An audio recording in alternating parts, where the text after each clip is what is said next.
우리가 일상에서 작은 것을 놓쳐버릴 수 있는데 우리가 함께 또 금년에도 같이 감사절을 지킬 수 있다는 것이 얼마나 복된 일인지 모릅니다. 내년 추수감사절에도 더 따뜻한 마음으로 함께 이 감사절을 지킬 수 있게 되시기를 축원합니다. 옆에 앉아 계시는 분에게 옆자리에 앉아주셔서 감사합니다 인사만 하겠습니다.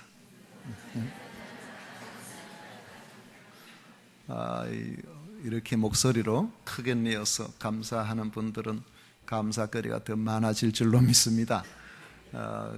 우리가 감사를 통해서 하나님께서 기뻐하시는 성도의 본래의 모습을 찾아 나가게 되는 줄로 생각합니다. 그러나 우리가 감사 생활은 생각보다 그렇게 쉽지만은 아닌 것 같습니다. 유대인의 전설에 이런 내용이 있습니다.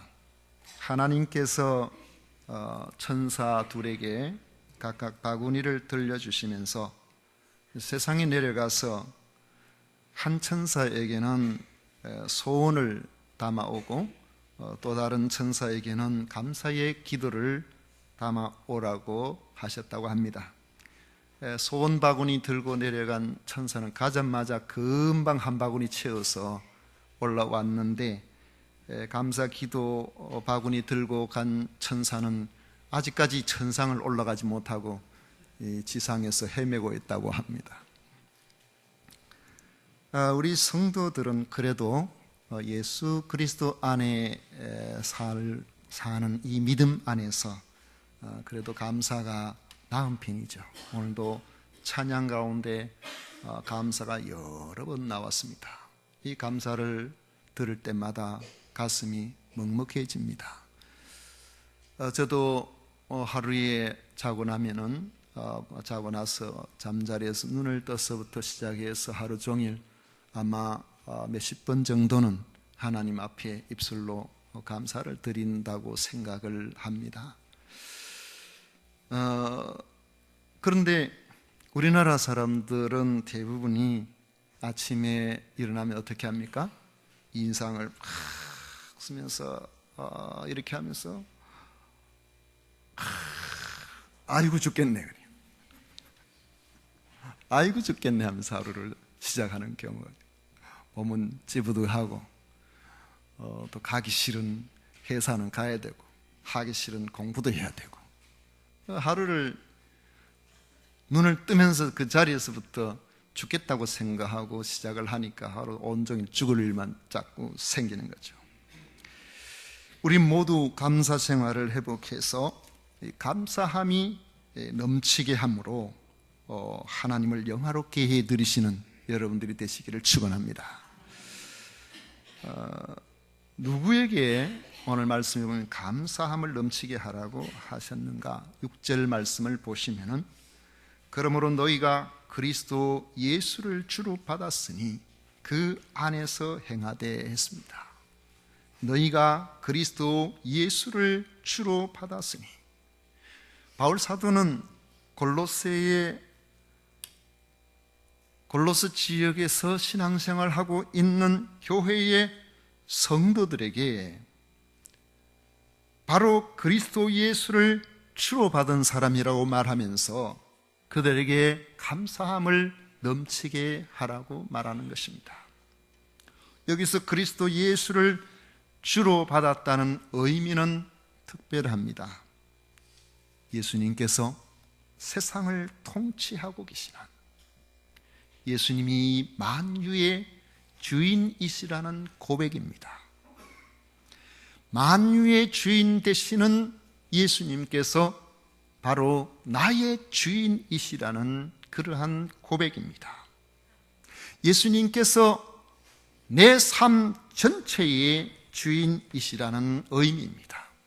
좋은 일이 있든지 그렇지 않든지 힘들든지 병들었든지 언제 어느 때나 나의 주인 되시는 하나님께서 우리를 하나님이 사람으로 부르셨고 이 땅에서 연단을 통해서 주님이 나라로 나아가게 하는데 실수가 없으신 하나님, 나를 다스려 주시는 하나님에 대한 고백인 것입니다. 이런 고백을 한 그리스도인은 감사함이 넘쳐야 한다는 것입니다. 이 말은 이런 고백을 한 사람만이 감사함이 넘치게 할 수 있다는 뜻이기도 합니다. 목회자라면은 누구나 알고 있는 영국의 유명한 성경 주석학자 매튜 헬리라는 분이 있습니다. 매튜 헬리 박사가 한 번은 길을 가다가 한적한 곳에서 강도를 만났다고 합니다.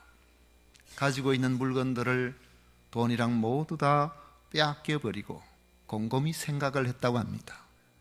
이런 경우에 내가 감사할 수 있는 것이 무엇이 있겠는가 생각해 보니 4가지의 감사 조건을 마음속에 두게 되고 그것을 하나님 앞에 감사의 기도로 올려드렸다는 것입니다.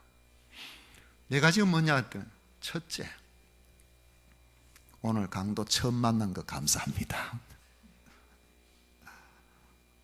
저도 어릴 때 학교 다닐 때 중학교 2학년 때인가 3학년 때인가 키는 작고 힘은 없고 큰 애들한테 골목에 붙들려 간 적이 있어요. 그런 일 자주 당하면 얼마나 힘들겠습니까? 강도 처음 만난 것을 감사합니다. 2번째로는 어떤 사람 강도 만나가지고 몸이 만신창이가 되도록 두들겨 맞거나 생명을 잃은 사람도 있는데 생명을 잃지 않은 것에 대해서 감사합니다. 3번째로는 내가 이것저것 가지고 있는 것 소중한 거 빼앗기긴 했지만은 내 집에 가면은 저 강도가 빼앗아 가지 않은 것이 훨씬 많으니까 그걸 생각해 보면은 하나님 앞에 감사 드릴 수밖에 없습니다. 4번째 감사는 하나님, 내가 강도를 만났지만은 내가 강도 안 된 것을 생각해 보면 감사합니다. 여러분, 강도 인생이 얼마나 고달플지 아세요? 강도짓 하기 위해서 저 한적한 곳에 찬새벽 바람을 맞으면서 기다리고 있어야 됩니다. 따뜻한 곳에 자지도 못해요. 얼마나 피곤한 인생이에요. 그러니까 부자 되겠어요. 사람들 앞에 나 보람 있는 일 하고 있다고 말할 수가 있습니까? 자식한테 그 말을 할 수가 있겠습니까?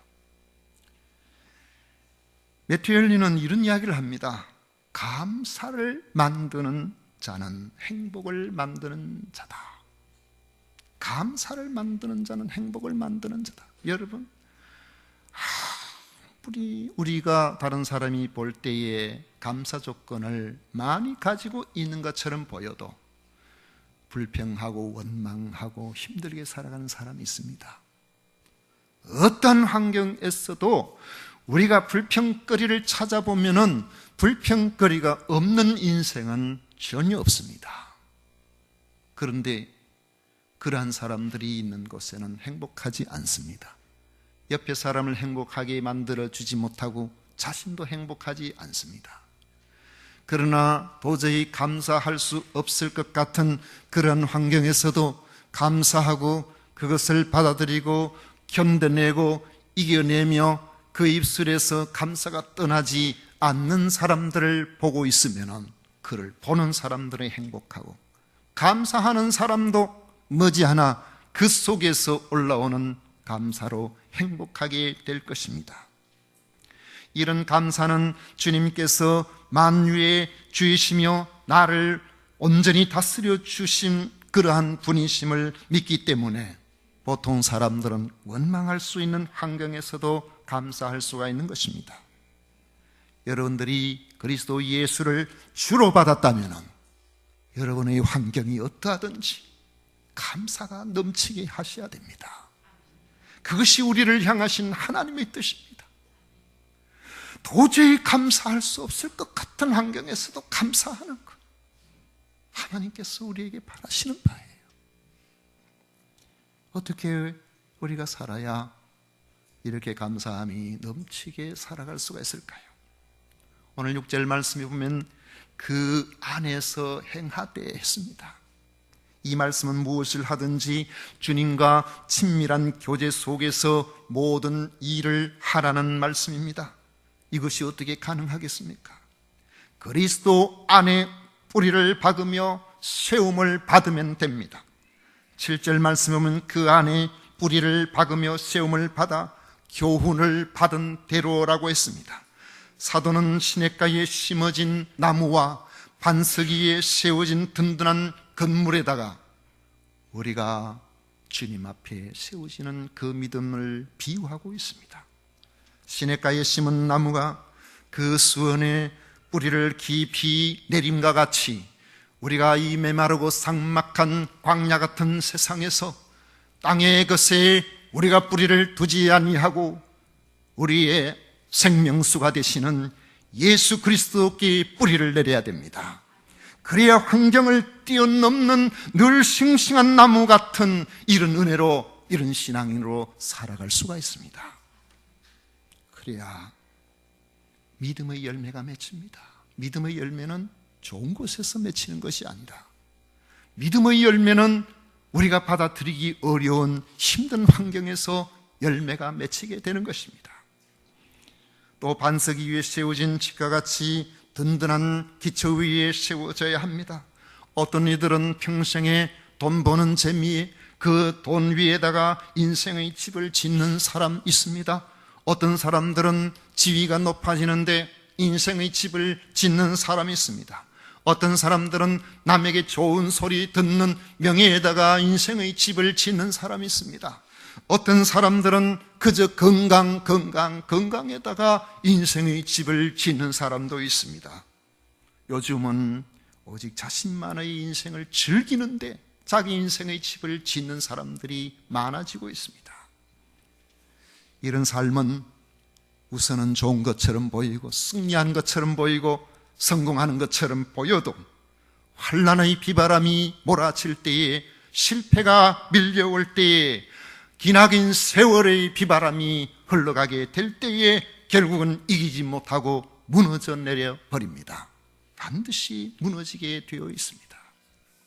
그리스도인은 자기 인생을 오직 영원히 변하지 아니하시는 예수 그리스도께 세워져야 합니다. 그렇게 되려면 우리가 늘 말씀의 교훈을 받아야 됩니다. 말씀의 교훈을 멀리하면서 주님 안에 있거나 주님께 뿌리를 받거나 주님께 세움을 받을 수는 없기 때문에 그렇습니다. 자신을 다스리시는 주님의 통치에 전적으로 순종하고 감사하는 마음으로, 여러분, 하나님께서 우리를 사랑하시는 연애편지인 성경 말씀에 줄을 쳐가며 읽고 묵상하고 하나님께서 오늘 나의 이 삶의 현장에 무엇라고 말씀하시는지 관심을 가지고 살아보십시오.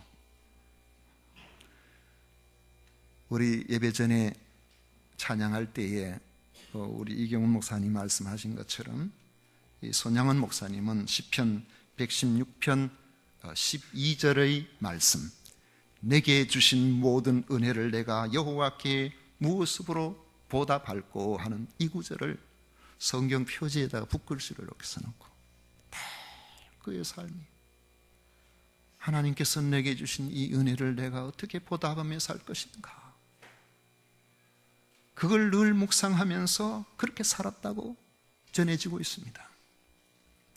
손영환 목사님처럼 말씀에 대해서 여러분들도 깊은 묵상으로 다가간다면 여러분의 삶도, 여러분의 입술도, 여러분의 가슴도 감사함이 넘치는 복된 성도가 될 것입니다. 지속적인 감사, 이것이 사실은 진실한 감사라고 말할 수 있죠. 어제까지는 감사했는데 오늘은 별로 감사가 느껴지지 않거나 감사하지 않고 원망하는 경우도 얼마나 많습니까? 불평하는 경우도 얼마나 많습니까? 영국의 사무엘 라이페니즈라는 변호사가 있는데 이분은 참 변호를 잘하는 분이라서 과거에 영국에는 그 사형수를 사형시킬 때에 그 정기의자에 앉혀서 그렇게 사형을 시켰다 그래요. 근데 이분이 변호를 잘해서 거의 사형으로 확정될 그러한 사람들을 일평생 동안에 78명을 사형을 당하지 않도록 해줬다는 겁니다. 그런데 그들이 사형을 당하지 않고 감옥에서 나온 이후에 감사하다고 찾아오거나 감사의 편지를 보내온 사람이 단 한 명도 없었다는 거죠. 단 한 사람도 없었다는 거죠. 이거는 감사 생활이 생각보다 쉽지 않다는 것을 말해줍니다. 그런데 일생에 우리는 한 번도 누구에게나 감사해보지 않고 그렇게 살아가는 경우는 잘 없겠죠. 생각날 때 혹은 특별한 경우에 감사 우리는 얼마든지 할 수 있고 그렇게 해옵니다. 그렇지만은 넘치는 감사는 지속적인 감사입니다. 넘치는 감사는 한결같은 감사입니다. 넘치는 감사는 그 환경에 따라서 이렇게 왔다 갔다 하는 그런 감사가 아닙니다.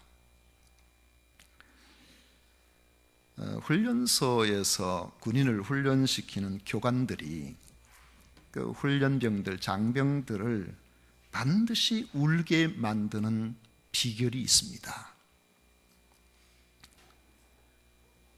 그들은 어느 날 저녁에 그냥 충분히 이제는 하루 일과를 마치고 쉴 수 있을 그런 날인데, 이건 제가 겪은 일이기도 하고요. 바깥에 무슨 트집을 잡아서 바깥에 집합하라고 그래요. 제가 훈련 받을 때 한 500명이 같이 훈련을 받았는데 영문도 모르고 전부 바깥에 나왔습니다. 기합을 주는데 PT 체조를 하라 그래요. PT 체조 아주 단순합니다. 팔을 벌려고 하나 둘 하면서 하는데 50번을 하라고 그렇게 합니다. 50번 정도는 할 만하잖아요. 하는데 한 46번, 47번 하는데 그만 그래요. 이것들 봐라, 정신머리가 어디 발이 안 맞아. 500명이 어떻게 발을 다 맞춥니까? 그래가지고 다시 이번에는 벌로 100개를 하라는 거예요. 그래야 나중에 다 계산해 보니까 한 1000개는 넘긴 것 같더라고요. 온몸이 완전 쫙 그런 상태에서 이리 굴리고 저리 굴리고 해가지고는 저 바깥에 있는 그런 쪽으로 가서 전부 앉혀놓고는 갑자기 하늘을 쳐다보라는 거예요. 하늘을 쳐다보니까 달이 환하게 그렇게 밝게 떠 있는데, 그렇게 쪼그려 앉아서 달을 쳐다보게 하고는 지금 여러분의 어머니들도 저 달을 쳐다보고 있을 것이다. 그러니까 달이 전부 엄마 얼굴이 돼버린 거예요. 그래가지고 전부 안 그래도 달을 쳐다보면 이러고 있는데, 자, 지금부터 어머니의 은혜를 부른다. 하나, 둘, 셋, 넷. 나 실제 괴로움 다 잊으시고 기르실 제 밤낮으로 애쓰는 마음, 진 자리 마른 자리 가라니시며 손발이 닿도록 고생하시네. 하늘 아래 그 무엇이 늘 따리요, 어머니의 희생은 가히 없어라. 옆에 보면요, 달빛에 비쳐서 전부 울고 있어요. 훌쩍 훌쩍 울고 있어요.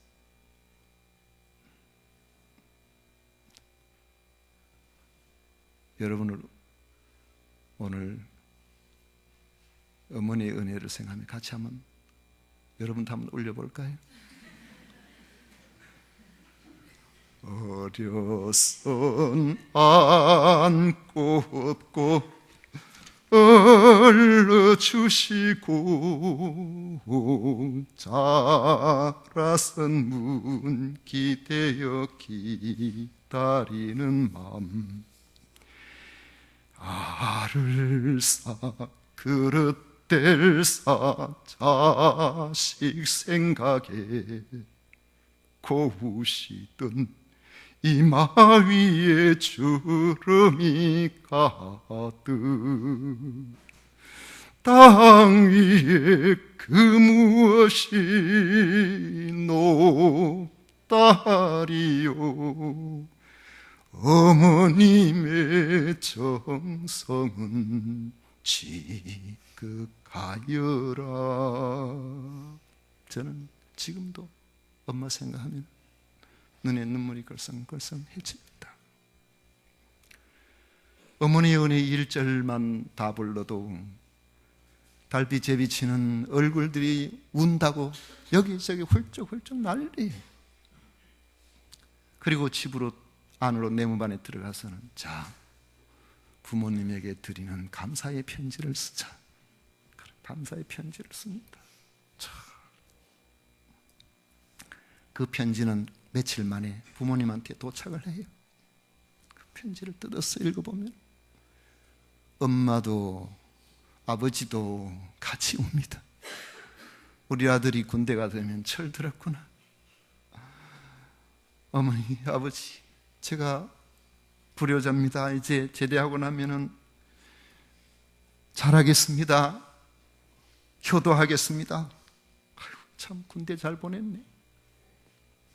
근데 군대 갔다 오면 왜 그래 무심해집니까? 전화도 안 하고 용돈도 안 드리고 왜 그래 될까요?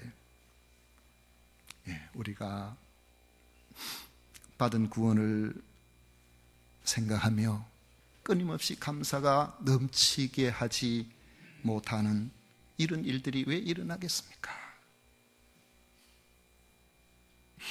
사실은 우리가 받은 구원, 하나님의 그 은혜에 감사하지 않는 그리스도인이 어디에 있겠는가마는, 그럼에도 날마다 감사하지 못하는 까닭이 도대체 어디에 있겠습니까? 바로 오늘 말씀에 교훈을 받은 대로 믿음에 굳게 서 있지 못하기 때문이라고 바울 사도는 지적하고 있습니다. 여러분, 비록 힘들어도 믿음에 굳게 서서 감사함을 넘치게 하십시오. 내 생각과 달리 돌아가도 믿음에 굳게 서서 감사함을 넘치게 하십시오. 참된 믿음은 보통 사람이 감사할 수 없는 데서 감사거리를 찾는 사람입니다. 위대한 믿음은 감사할 수 없는 환경에서 감사함을 넘치게 하는 사람입니다. 골로새 성도를 위해서 편지를 쓴 바울 사도가 자기는 하는 일이 다 만사행통해서 감사하겠습니까? 자기는 지금 복음 전한 일로 억울하게 감옥에 갇혀 있으면서 주위에 벌벌 떨면서 몸은 만신창이가 되어 있는 그런 상황에서 자유의 몸이 아닌 지금 억압되어 있는 그런 상황에 있으면서도 골로새의 그리스도인들을 향하여 그리스도께 뿌리를 받고 세움을 받아 교훈을 받은 대로 믿음에 굳게 서서 감사함을 넘치게 하라고 권고하고 있는 것입니다. 그 자신이 그렇게 살려고 몸부림쳤어요. 거기에 주님의 다스리심이 있습니다. 거기에 기적이 일어납니다. 거기에 하나님이 영광을 받으십니다. 우리가 잘 돼가지고요, 다른 사람이 어떻게 그렇게 잘 됐나? 예, 하나님께서 나한테 복을 주셔서 이렇게 잘 되었어요. 그러면은 여러분 생각하기에 하나님이 크게 영광을 받으시겠다, 그래 생각하기 쉽지만은 사람들은 별로 그렇게 생각을 하지 않습니다. 지가 잘이 나니까 그 잘 됐겠지, 뭐 이렇게 생각하는 경우 많아요.